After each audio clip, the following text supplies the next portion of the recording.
Não, mas eu estou aqui à disposição. Perfeito.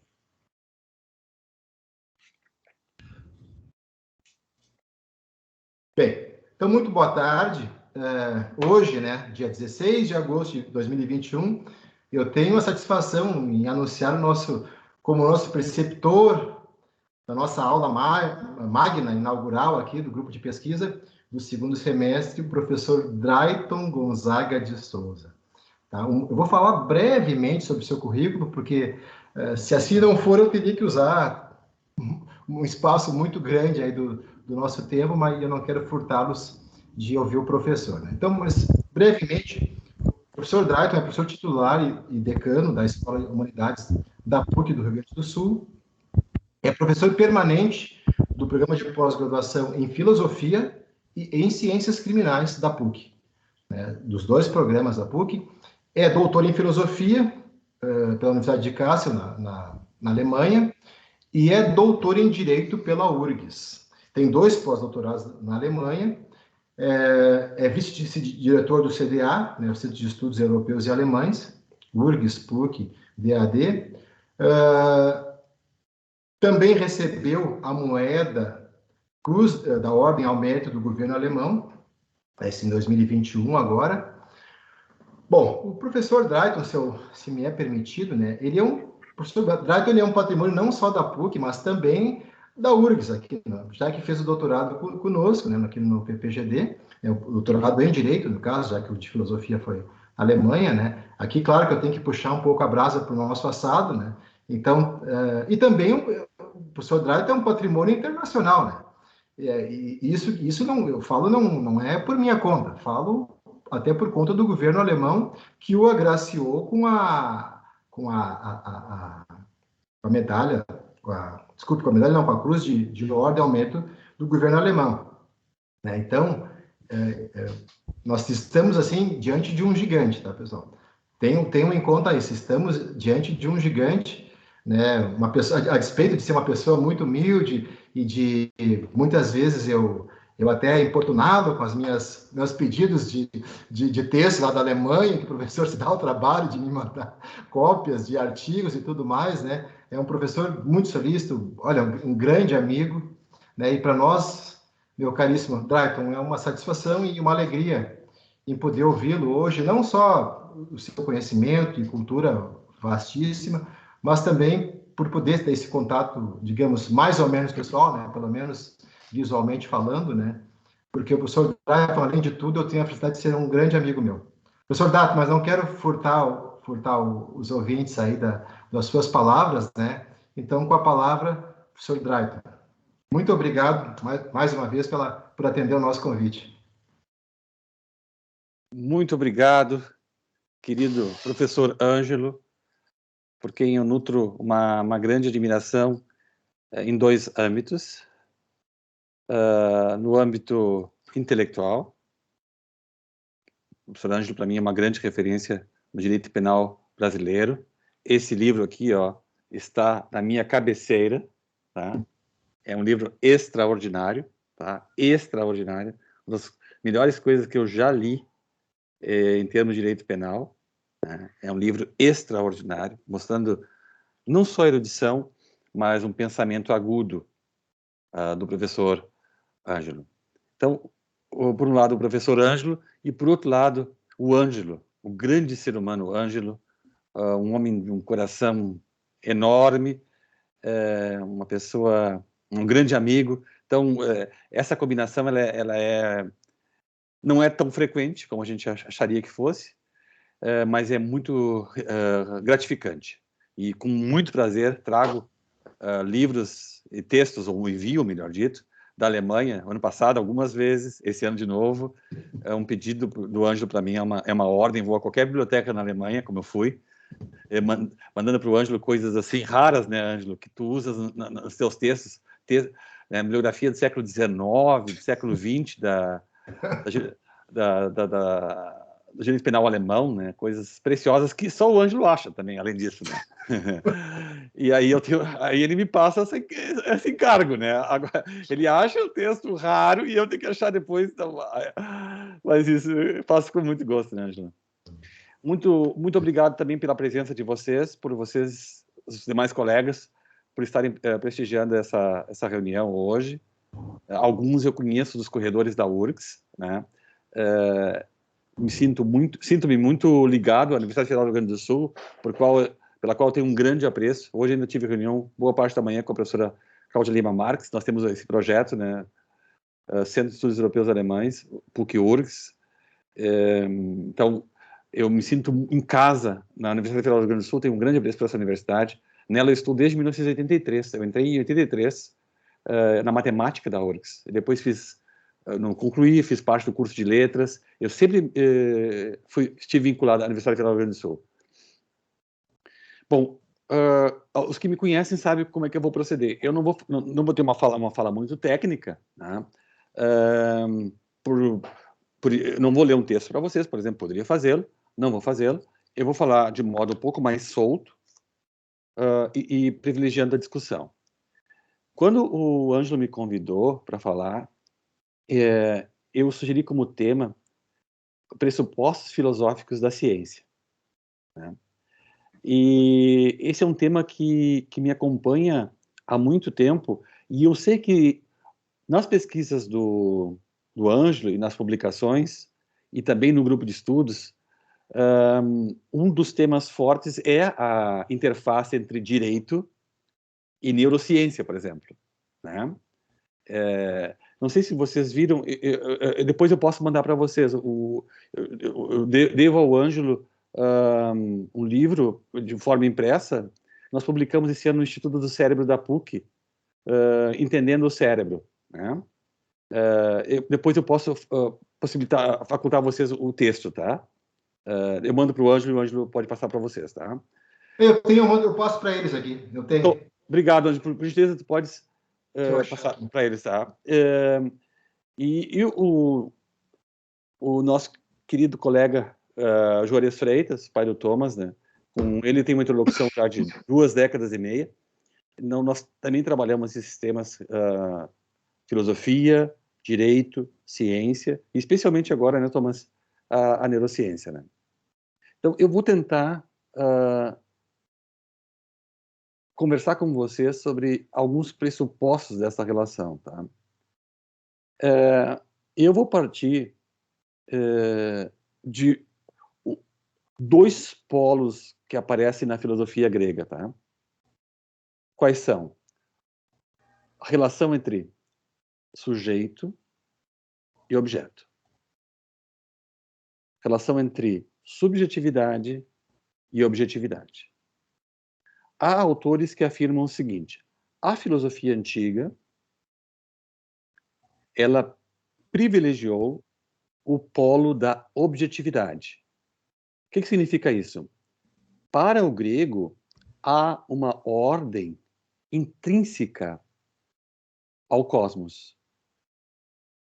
Os gregos constatam que o universo ele é belo e ordenado, e usam a palavra cosmos, que é uma palavra masculina em grego, ho-cosmos, e aí nós temos o adjetivo de cosmos, que é cosmetikos. Cosmético, em português, vem do grego, cosmetikos, que significa algo que é belo e ordenado. Então, vocês já começam aqui com essa relação entre sujeito e objeto, e o ponto de partida é uma objetividade, uma ordem pré-dada. Esse é um outro problema com o qual me ocupo. De onde vem a ordem, de onde vem normatividade? Eu vou trabalhar com 2 polos no primeiro momento, tá? O polo objetivo e o polo subjetivo, tá? Há autores que vão tentar superar essa dicotomia entre sujeito e objeto, tá? Então, eu poderia lançar a mão aqui de uma palavrinha grega, que é a palavra logos, hologos, do verbo grego lego, que é o verbo dizer. Logos expressa 3 níveis, tá? O nível do pensar, o nível do dizer e o nível da realidade. São esses 3 níveis. O nível do pensar, então, logos como razão, o nível de dizer, por exemplo, quando eu falo poliglota, tá?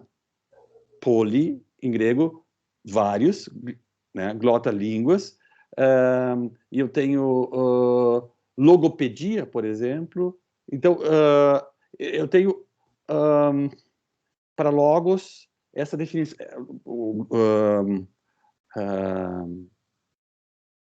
O exemplo que eu poderia dar é o verbo lego, na verdade, que é o verbo dizer. E o logo significando a própria realidade também. Tá? São 3 níveis. E o primeiro exemplo que eu dei não era o melhor, tá? Mas logos, lego, como discurso. Tá? Então, para os gregos, existe uma ordem dada, pré-dada na realidade, e o intelecto, isto é, a nossa forma de pensar, como que reflete, espelha, capta a ordem intrínseca, íncita às coisas. E aí nós podemos mencionar aquela noção de verdade, verdade como adequação da mente à realidade. Adequatio mentis rei ou ad rem. Tá? Então, qual é a função do sujeito? É uma função passiva, na medida em que ele vai se adequar a essa ordem predada que existe na realidade. Não sei se eu estou sendo claro. Tá? Então, existe uma normatividade própria das coisas. Cada coisa teria o seu fim, em grego, telos, tá? Como aparece, por exemplo, em Aristóteles. Tá? E a função do sujeito é se adequar e, mais do que isso, é homologar. Tá? Aqui nós temos, então, o exemplo mais preciso. Homos, em grego, é igual. Lego, dizer, ou logos, ligado ao dizer. Homologar é dizer o mesmo. Tá? A função do pensamento seria dizer o mesmo. Isto é, dizer aquilo que está na realidade. E o verbo homologeo aparece numa carta no Novo Testamento, uma carta de João, no sentido de confessar. Tá? Então, essa é a concepção grega. E já nos gregos, nós temos uma outra tensão, para a qual eu gostaria de chamar a atenção, que é entre algo dado por natureza, que aparece no conceito de physis, por exemplo, tá? E aquilo que é posto pelo ser humano, que nós temos no conceito de nomos, né? Que no primeiro momento significa convenção e depois lei. Os gregos tinham esse problema, já os sofistas e antes deles, a lei ela é fruto, resultado da natureza ou ela é resultado da convenção. Essa disputa entre o justnaturalismo e o positivismo jurídico é conhecida dos gregos e ela foi especialmente trabalhada pelos sofistas. Eu traduzi, já em parte, mas vou traduzir inteiramente, um livro do Hans Welzel, com o título Naturrecht und materielle Gerechtigkeit, Direito Natural e Justiça Material, né, em que ele apresenta essa tensão ao longo de toda a história da filosofia e história do direito também. Né. No sábado, eu tive a oportunidade de almoçar com um amigo nosso, que é professor em Berlim, que é Luiz Greco, que esteve rapidamente em Porto Alegre, e ele aprecia muito esse livro do Hans Welzel, que além de um grande penalista, foi um grande justo filósofo. Né? Então, nós temos essa tensão em alguns sofistas. Aristóteles, evidentemente, conhecia essa tensão entre aquilo que é natural e aquilo que é posto, colocado pela subjetividade. Então, o que está em jogo aqui é, de novo, objetividade e subjetividade. Eu poderia mencionar um diálogo de Platão chamado Crátilo, no qual ele trata da linguagem. Aí, novamente, aparece a tensão sobre a correção dos nomes. Os nomes, eles são tais quais são por convenção ou por natureza, como aparece nos onomatopeicos, tá? Na onomatopeia, quando eu digo cacarejar, eu tento imitar com essa palavra um som do mundo objetivo. Tá?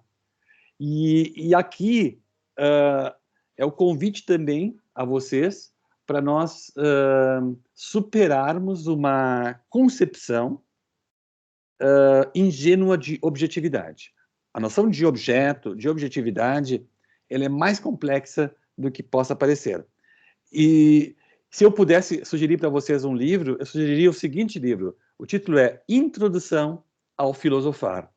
O autor é Gert Bornheim, que foi professor da URGS. Gert Bornheim e depois foi professor na UERJ, no Rio de Janeiro. Um extraordinário pensador gaúcho. Gert Bornheim, falecido. E nesse livro, o professor Gert fala de uma atitude dogmática, ou postura dogmática, aqui no sentido pejorativo. A palavra dogmática tem um sentido positivo e um sentido negativo. Aqui no sentido negativo, quando eu não coloco em xeque certas concepções, isso seria o dogmatismo. Né? E ele diz que, num primeiro momento, o ser humano ele se encontra como que imbricado na natureza, ele não sabe adequadamente que há uma distância, uma separação entre sujeito e objeto. Depois tem uma tal de atitude negativa, em que há uma ruptura com a objetividade, e no terceiro momento há uma conversão filosófica. Né? Então, se alguém quiser se introduzir um pouquinho nessa temática de modo muito agradável, eu recomendo o livro Introdução ao Filosofar, do Gert Bornheim, editora Globo. É um livro de 100 páginas, é um livro breve. Tá? Foi a tese de livre docência do professor Gert Bornheim na URGS, na década de 60. Então, eu gostaria de chamar a atenção para vocês, para essa tensão, tá? A tensão entre sujeito e objeto. Poderíamos usar a primeira pessoa do singular, eu, subjetividade, e uma terceira pessoa do singular, que seria ele, isso, que seria a objetividade. Nas primeiras linhas da Metafísica de Aristóteles, que é uma obra fundante do Ocidente, aparece essa dicotomia. Aristóteles começa dizendo assim, pantes anthropoi, todos os seres humanos, por natureza, desejam conhecer. Né? E aí ele vai mostrando quais são os objetos possíveis do conhecimento. O que eu posso conhecer. Né? E aqui se justifica, né, eu ter escolhido pressupostos filosóficos da ciência, porque a ciência é uma espécie de conhecimento, é um tipo de conhecimento, é um nível de conhecimento. A palavra ciência vem do latim scientia, do verbo scio, que é o scio, que é o verbo saber. Scire, scio, saber. Aí vem nécio, em português, que é aquele que não sabe. Ni é a negação, nécio, aquele que não sabe, ignorante. Então, a ciência é um dos níveis do conhecimento. Tá? Não é o conhecimento filosófico, é o conhecimento próprio que é o científico. E o conhecimento, ele é marcado por essa relação.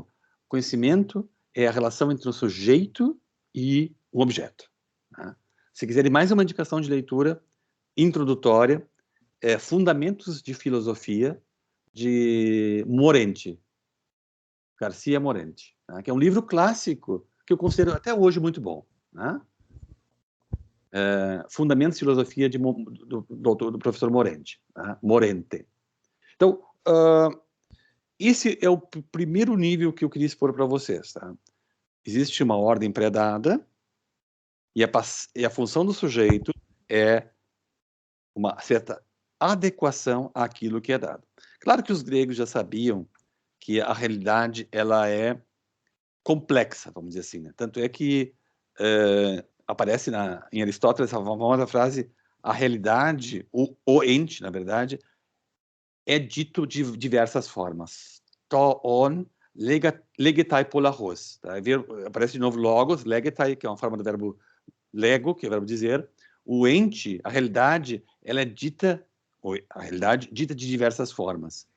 Por quem que é dita? Por nós. Tá? Por nós. Vou caminhar um pouquinho com vocês, tá? Vou dar Vamos fazer uma viagem pelo medievo. No medievo, de alguma forma, nós mantivemos essa estrutura da seguinte forma. Aqui, de novo, há uma ordem pré-dada, e essa ordem, ela é oriunda da criação. Deus, no Hexameron, tá? Que é a criação em 6 dias, no 7º ele descansou, ele cria o mundo e estabelece uma ordem. Né? Uma ordem. Naquele texto clássico do Gênesis, da queda, que os senhores e senhoras devem conhecer, qual é o problema que acontece lá? O problema lá não é um problema de ordem sexual de forma alguma. Né? Isso foi introduzido depois, lamentavelmente, por Santo Agostinho no século IV. Mas a transgressão não é a sexual. A transgressão é a perturbação de uma ordem pré-dada. Né? Existe, no relato do Gênesis, Deus como aquele que é o garantidor da ordem, né? E há uma perturbação da ordem e a expulsão do paraíso. Mas essa é a estrutura fundamental que aparece lá. Existe uma ordem no cosmos. Deus cria o ser humano à sua imagem e semelhança. O ser humano, em relação a Deus, é filho, em relação ao próximo é irmão, e em relação à natureza é senhor.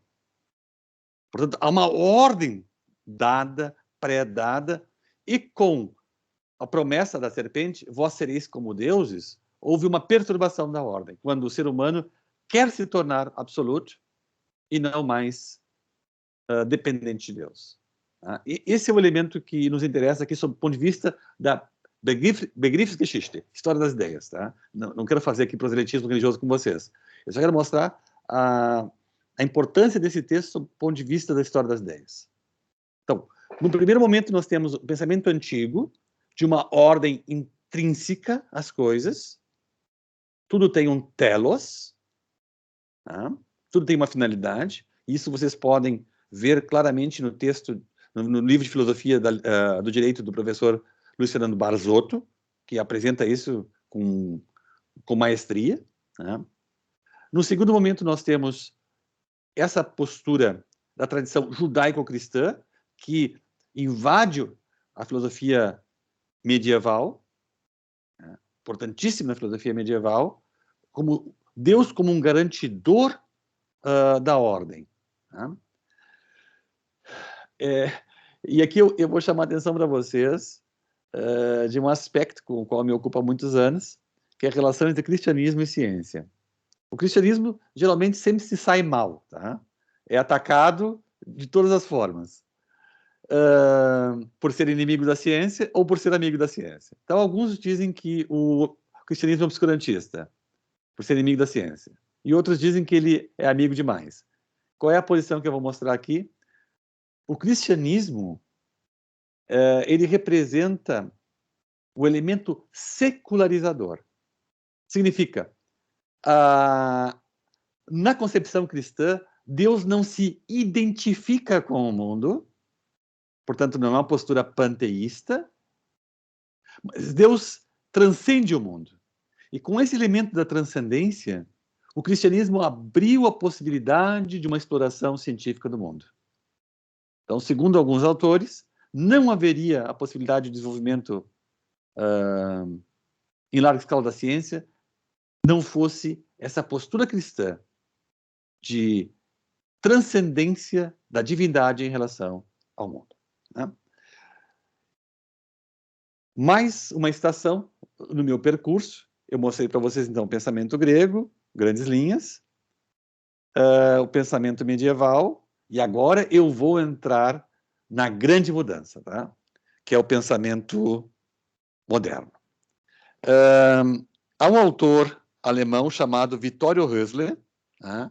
E há um livro dele em português que se chama O Café dos Filósofos Mortos. Tá? O Café dos Filósofos Mortos. Não é a Sociedade dos Poetas Mortos, mas o Café dos Filósofos Mortos. Tá? E eu já comprei esse livro na Feira do Livro, em pilhas, assim, porque estava bem baratinho, por sinal, e dei para amigos meus. Tá? Tem uma versão em português de Portugal e tem a versão em português do Brasil. O Café dos Filósofos Mortos, Vittorio Hösle. Esse autor, que nasceu em 1960 e é professor na Universidade de Notre Dame, nos Estados Unidos, ele é alemão, O pai é alemão, a mãe italiana, Vittorio, a mãe, Hösle, alemão.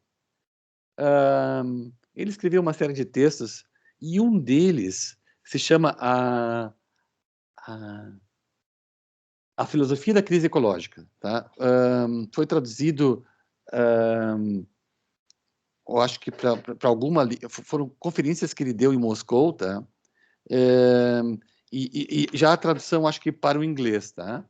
A filosofia da crise ecológica. Tá aqui o livro, achei. Filosofia de ekologischen Krise, Moskauer Vorträge. Então, filosofia da crise ecológica, palestras em Moscou. E aí ele mostra qual é o elemento que faz com que haja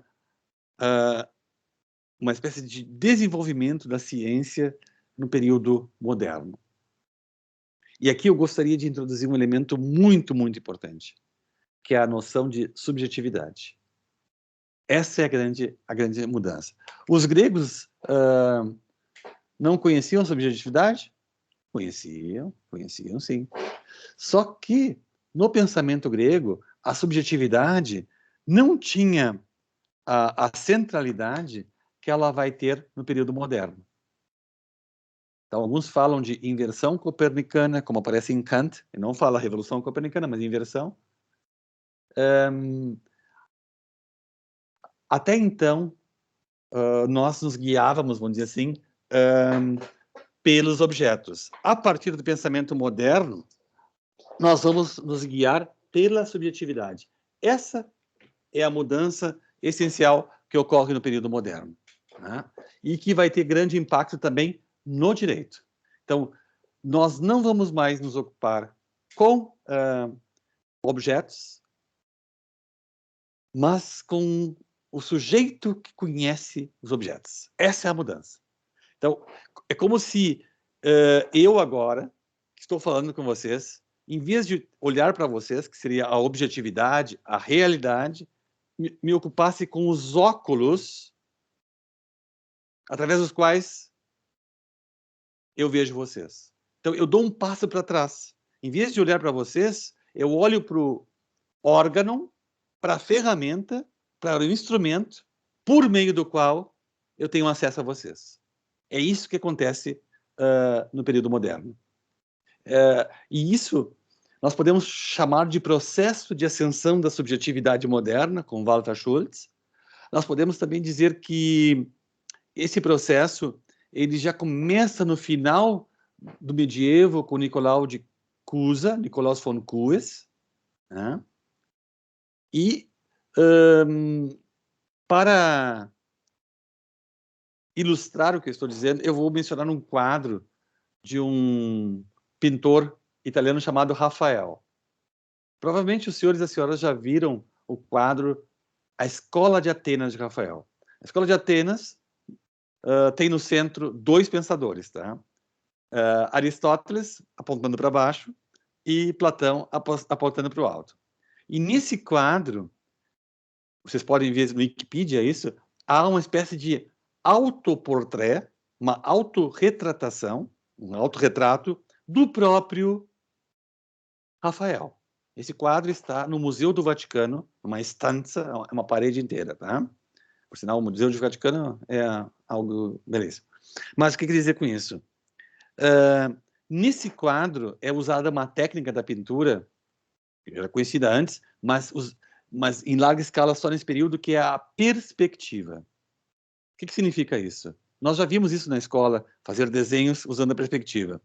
A perspectiva significa o seguinte: agora não interessará mais o mundo tal como ele é, mas o mundo como ele se me apresenta. Nós vamos aos pouquinhos tendo dificuldade de acessar a objetividade e nós vamos ter um acesso a uma representação da realidade, Vorstellung em alemão. Tá? Essa é a mudança que ocorre no período moderno.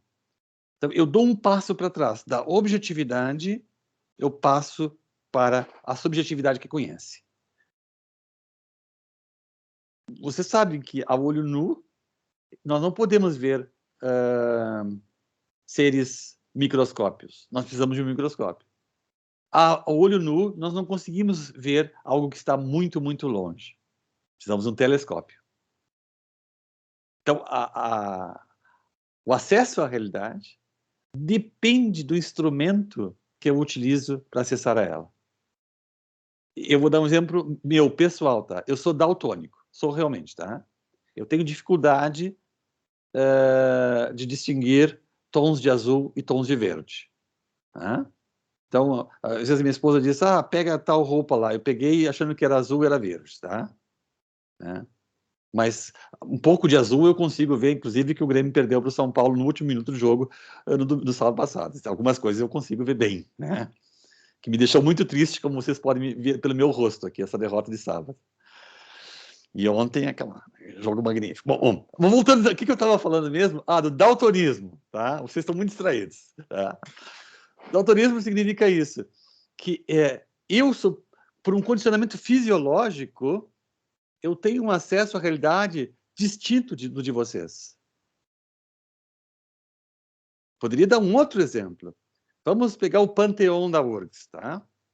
Se eu for lá com uma comitiva de visitantes, um é arquiteto, outro é engenheiro elétrico, outro trabalha com luminárias, outro trabalha com refrigeração, algo parecido.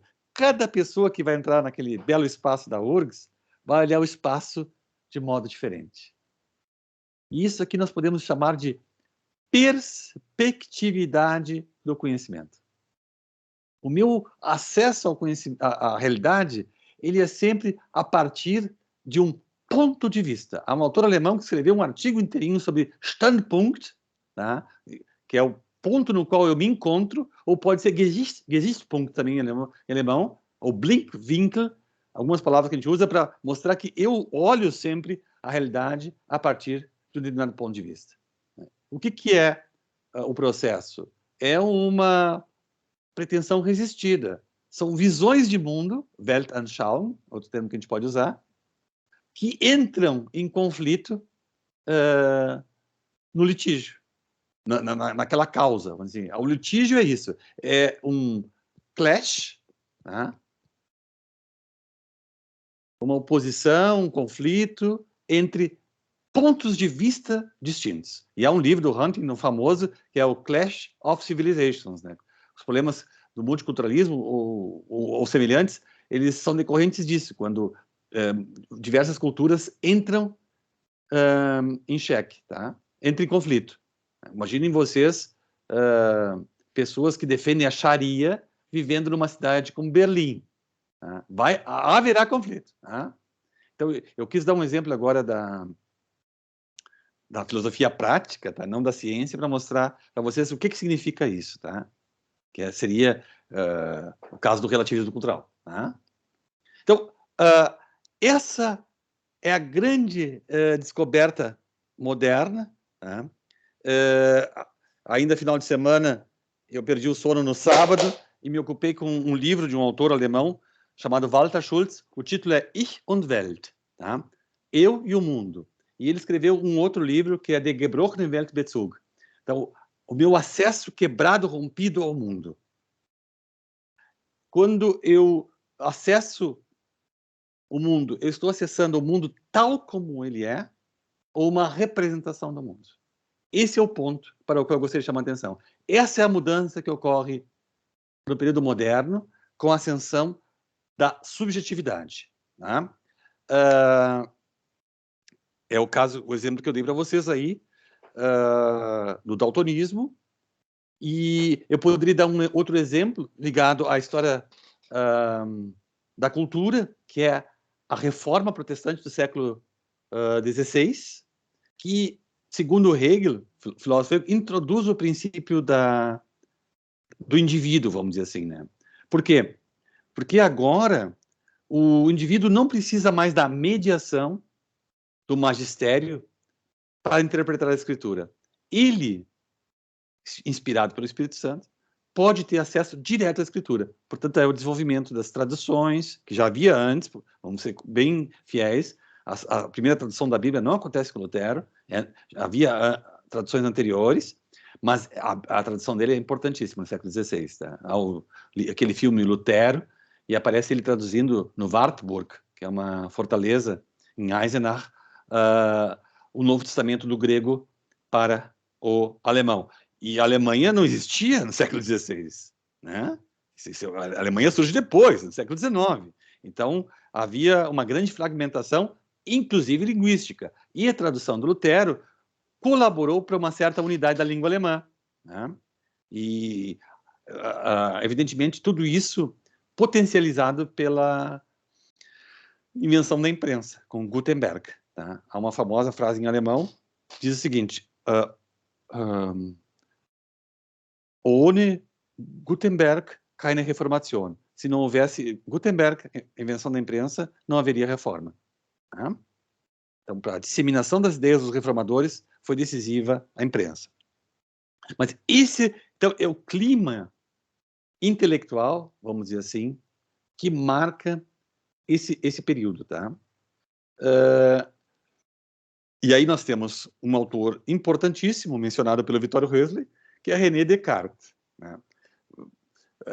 O que significa essa frase, a frase famosa dele, Je pense, je suis, eu penso, eu sou. Primeiro em francês, no discurso do Maître, depois o Cogito ergo sum.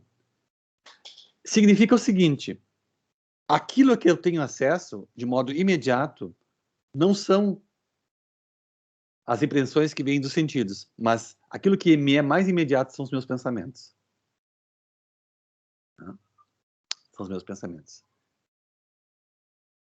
Essa é a, vamos dizer assim, em síntese, a proposta cartesiana. Tá? O que é indubitável, tá? Não há dúvida alguma sobre isso, é o meu pensar. Tá? Os sentidos, eles são fonte de equívoco. Eu vejo o Sol passando, acho que a Terra está parada e o Sol se movimentando. Então, os sentidos são fonte de ilusão. Pego uma régua, coloco dentro de um copo d'água, parece que a régua se quebrou. Então, eles não são confiáveis. A única coisa confiável é a racionalidade, a razão, o pensamento, tá? Essa é uma mudança radical que acontece. De novo, eu cada vez vou me afastando mais daquilo que nós costumávamos chamar de objetividade ou de realidade. O outro autor, e já vou concluindo para a parte final da minha exposição, tá? Outro autor que é importante para nós nesse contexto, tá? É Immanuel Kant. Kant nasce em 1724, morre em 1804, tá? E a grande contribuição dele é na filosofia do conhecimento, vamos dizer, filosofia teórica, a crítica da razão pura, de 1781. Famosa edição de 1781. Atentem para o título. Crítica da razão pura. Na verdade, nós mais precisamente diríamos crítica da razão teórica. Aristóteles já tinha feito uma distinção entre o aspecto teórico da razão, o aspecto prático da razão e o aspecto poético. O que significa isso? É uma mesma razão com dimensões distintas. Também em Kant é uma mesma razão. Então, é uma razão que conhece, aí tem teoria, que está ligada à visão, tá? O nous theoretikos em grego. Nós temos uma razão ligada aos objetos da ação, nous praktikos, então a praxis, né?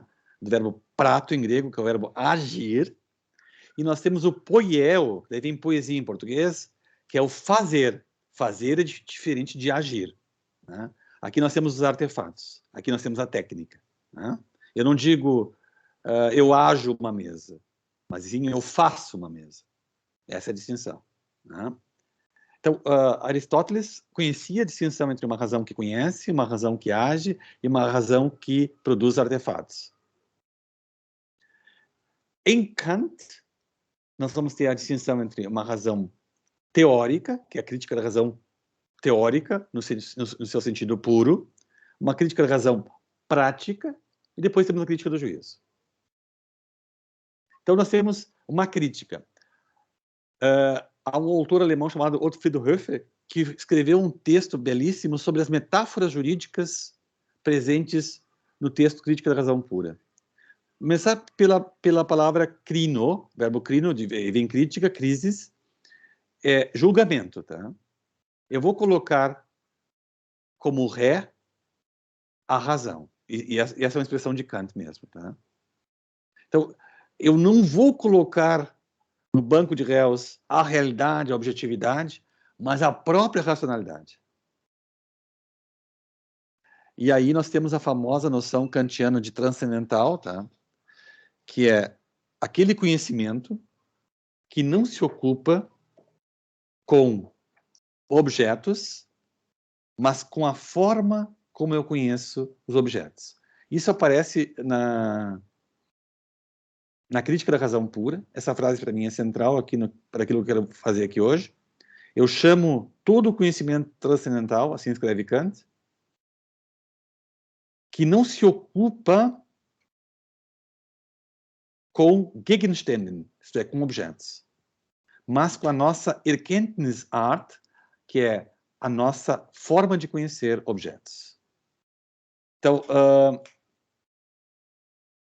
se algo não se enquadra nas minhas condições de conhecimento, né, não pode ser objeto. Só pode ser objeto de conhecimento aquilo que se enquadrar nas condições de conhecimento que se encontram onde? No sujeito. Aquele astro que está a, sei lá, que distância da Terra, que eu não posso ver com os meus olhos, sem um telescópio, não é objeto de conhecimento para mim nesse momento. O vírus, o Covid-19, que pode estar aqui na minha sala agora, não é objeto de conhecimento para mim porque eu não tenho acesso a ele a olho nu. Então, para que algo possa ser objeto, tem que se enquadrar nas condições de objetalidade ou de objetividade que se encontram no sujeito. Então, as condições da objetividade encontram-se na subjetividade.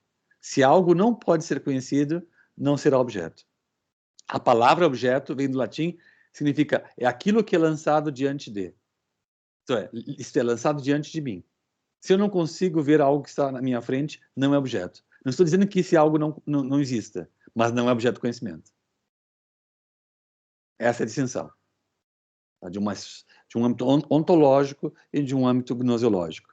Aquilo que não existe, aquilo que não pode ser conhecido por mim, não é objeto de conhecimento. E aí Kant ele vai ser um inaugurador de uma nova concepção de ciência. A ciência, para fechar o que eu estava dizendo até agora, né? A ciência tem a ver com essa relação sujeito-objeto. A própria constituição de algo como objeto depende de mim. Então, das condições que estão em mim, espaço e tempo em Kant não são elementos dos objetos, são elementos que se encontram no sujeito. Nós espacializamos, nós temporalizamos a realidade. Elas são espaço e tempo, Zeit und Raum, ou Raum und Zeit, melhor dito, são condições, são intuições puras, como Kant afirma na Crítica da Razão Pura. Vou dar um exemplo mais acessível, de ontem. O jogo está Inter e Fluminense, 2-2. Para um torcedor do Internacional, o tempo voa. Para um torcedor do Fluminense, que estava satisfeito com o empate, o tempo não passa. Mas não é ao mesmo tempo? Por que o tempo, ou o jogo, é percebido de modo distinto por um e por outro? Então, segundo esses autores, o que há no mundo é a sucessão. Mas o tempo está na forma como eu conheço esses objetos. Então, Kant inventou a palavra fenômeno, tá, para isso, phänomen, o verbo phaino, que é aquilo que aparece, aquilo que brilha. Só pode ser fenômeno, isto é, só pode ser algo cognoscível, aquilo que se enquadrar nas condições de possibilidade do conhecimento que se encontra no sujeito. Então, se não estiver no espaço e no tempo, um determinado objeto não vai ser objeto da ciência, nessa perspectiva kantiana. Tá? Então, o termo ciência, Wissenschaft, né, do verbo wissen, verbo saber em alemão, é um termo central para Immanuel Kant. Immanuel Kant é um divisor de águas. Tá? A filosofia posterior a ele ou é crítica a Kant ou se encontra na esteira de Kant. Tá? Então,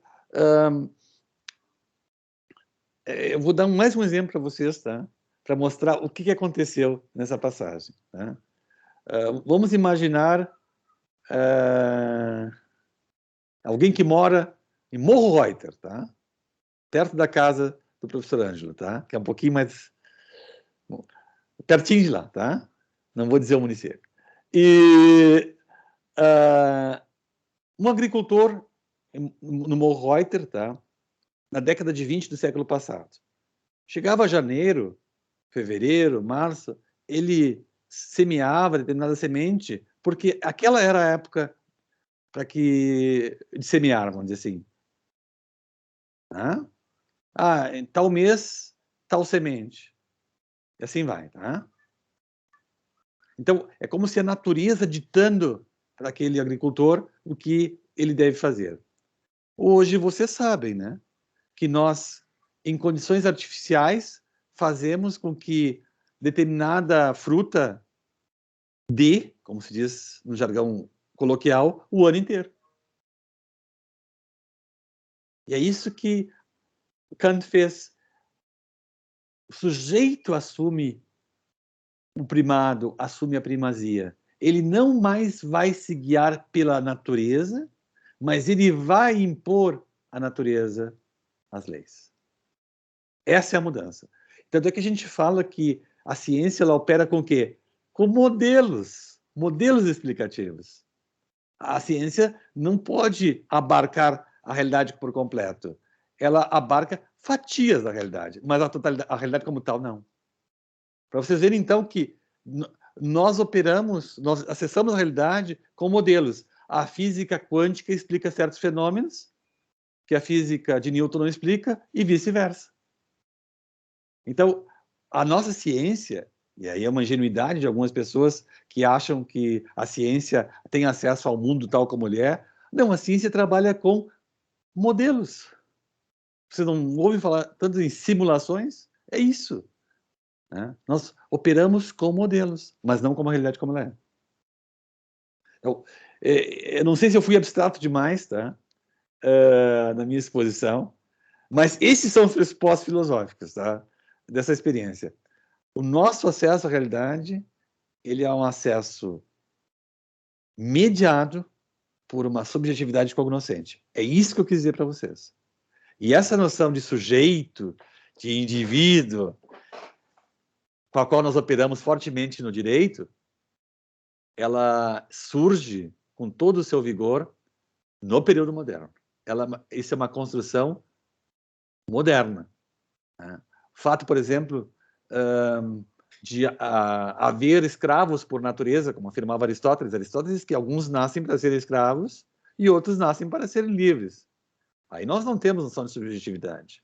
A democracia grega, que excluía mulheres e crianças, também não dá conta suficientemente da subjetividade. O público feminino aqui presente sabe disso. A mulher como propriedade do esposo por um grande período da história da humanidade. Né? Isso não significa valorização da subjetividade. Isso é um processo que se dá no Ocidente. Tá? Então, eu gostaria de concluir dizendo isso. No período moderno surge algo novo, que é essa noção de sujeito. O mundo não será mais imitado pela ciência, pela arte, não será mais, não se trata mais de mimesis, que é uma palavra grega, mas o mundo agora é construído pelo sujeito que conhece. Kant usa no texto em alemão a palavra Konstruktion. Conhecimento significa construção. Eu agradeço a atenção, a gentileza de vocês e alegro-me com o nosso debate na sequência. Muito obrigado a todos. Muito obrigado, professor Drayton.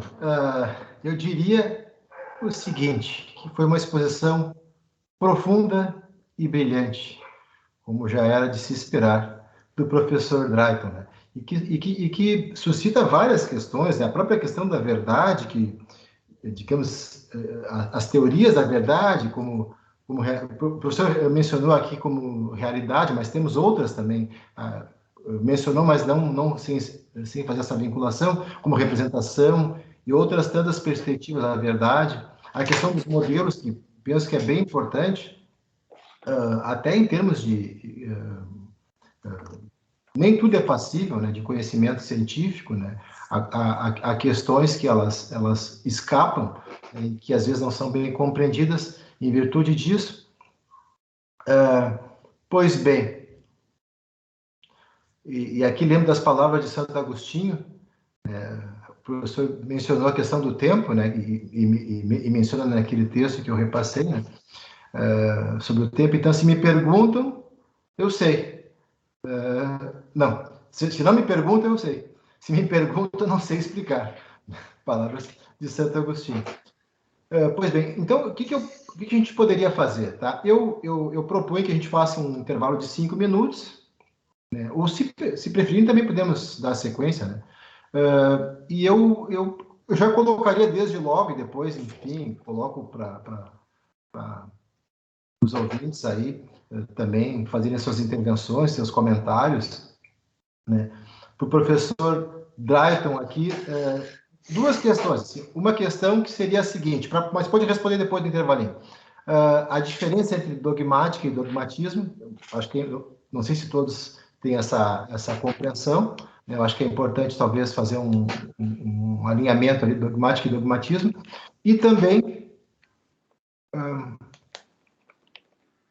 se há algum, digamos, aqui é uma pergunta um pouco mais, digamos assim, um questionamento talvez um pouco mais sui generis, mas se há uma intersecção mais significativa entre a tradição judaico-cristã, o pensamento grego antigo e a ciência moderna, se vê alguma intersecção um pouco mais significativa. Eu deixaria esses dois questionamentos e aí retomamos daqui a 5 minutos e na sequência eu peço para o professor Drayton responder e depois a gente abre para o debate. Tá, só vou parar a gravação aqui.